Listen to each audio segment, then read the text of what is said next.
Ngayong papalapit na ang Semana Santa, binabantayan ng Philippine Ports Authority kung maapektuhan ng pagtaas ng pamasahe sa barko ang bilang ng mga babiyahe pa probinsya.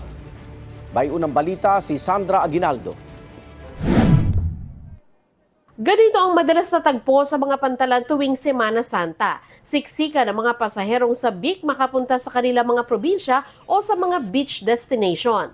Pero ayon sa Philippine Ports Authority o PPA, babantayan nila kung ano ang epekto ng krisis dulot ng giyera sa Middle East sa dami ng taong bibiyahe sa Semana Santa.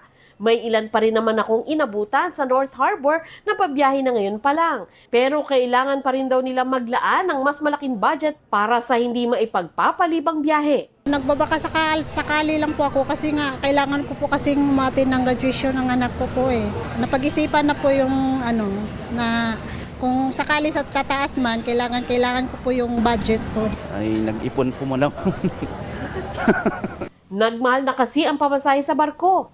Pinayagan kasi ang mga domestic shipping line na pansamantalang taasan ang fuel surcharge ng hanggang 20% dahil na rin sa mega oil price hike na dulot ng giyera sa Middle East. Depende sa layo ang dagdag fuel surcharge.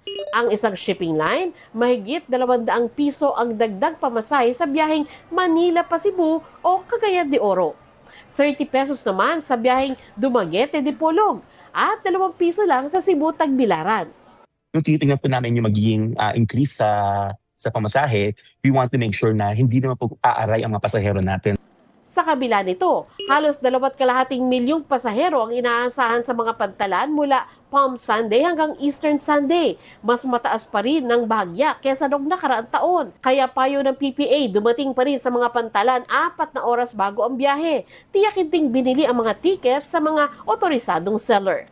Pwede ring mag-reserve sa bagong lunsad na online reservation assistance system o ORAS na nakapilot test na sa Quezon Port. Sa mga sasakyang magro-roro na may dalang mga agricultural products, piso na lang ang terminal fee bilang tulong. Kabilang po dyan yung mga may kargang mais, bigas, pati na rin po yung mga poultry products, pati po yung mga may karga na mga masisira po na produktong pang-agrikultura. No? Ito ang unang balita. Sandra Aguinaldo para sa GMA Integrated News. Igan, mauna ka sa mga balita, mag-subscribe na sa GMA Integrated News sa YouTube para sa iba't ibang ulat sa ating bansa.